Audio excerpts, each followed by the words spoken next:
नमस्कार शेतकरी मित्रांनो, शेतकऱ्यांसाठी आली अतिशय आनंदाची बातमी। शेतकरी मित्रांनो, जून, जुलै आणि ऑगस्ट महिन्यात ज्या शेतकऱ्यांचं शेती पिकाचे नुकसान झालेले आहे त्या शेतकऱ्यांसाठी नुकसान भरपाई मंजूर झालेली आहे। ही नुकसान भरपाई बऱ्याच काही जिल्ह्यांसाठी आलेली आहे। तर ते जिल्हे कोणते आहेत आणि हेक्टरी किती रुपयापर्यंत शेतकऱ्यांना नुकसान भरपाई मिळणार, ती सविस्तर माहिती आपण या व्हिडिओमध्ये जाणून घेणार आहोत। तर चला पाहूया व्हिडिओ। राज्यात झालेल्या अतिवृष्टीमुळे अनेक शेतकऱ्यांचे मोठे नुकसान झाले होते। विशेषतः जून, जुलै, ऑगस्ट महिन्यात झालेले मुसळधार पावसामुळे शेती उद्ध्वस्त झाली होती। शेतकरी मित्रांनो, अशा संकटाच्या परिस्थितीत आता शासनाने मदतीचा मोठा हात दिला आहे।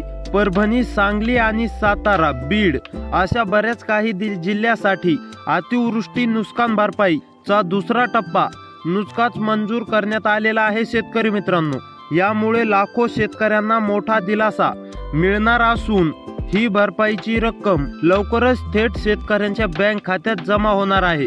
कोणत्या जिल्ह्यांना किती मदत मिळाली आणि यादीतील आपले नाव कसे तपासायचे याबद्दलची सविस्तर माहिती आपण खालील प्रमाणे जाणून घेऊया। बऱ्याच काही जिल्ह्यांसाठी मोठी मदत मिळणार आहे। शासनाने परभणी, सांगली आणि बीड असे बरेच काही जिल्हे नुकसान भरपाईचे स्वरूप आणि निधी मंजूर करण्यात आलेला आहे। तो कसा करण्यात आलेला आहे ते सुद्धा सांगितलेला आहे। शेतकरी मित्रांनो, पहिला जिल्हा आहे परभणी। परभणी जिल्ह्यासाठी जून, जुलै आणि ऑगस्ट महिन्यात झालेल्या अतिवृष्टीमुळे परभणी जिल्ह्याला सर्वाधिक मदत मिळालेली आहे। शेतकरी मित्रांनो, त्यामध्ये बाधित शेतकरी आहेत 2,38,530 शेतकरी। मंजूर रक्कम झालेली आहे शासनातर्फे 128,55,38,000 रुपये। उद्देश ही मदत शेतकऱ्यांना पुन्हा उभे राहण्यास आणि पुढील हंगामाची तयारी करण्यास शेतकऱ्यांना ही मदत उपयोगी येईल। शेतकरी मित्रांनो, दुसरा जिल्हा आहे सांगली।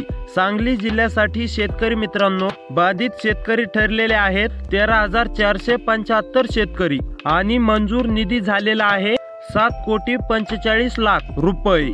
शेतकरी मित्रांनो, तिसरा जिल्हा आहे सातारा। शेतकरी मित्रांनो, सातारा जिल्ह्यासाठी बाधित शेतकरी आहे 142 शेतकरी आणि नुकसान भरपाई ही मंजूर झालेली आहे 3,23,000 रुपये।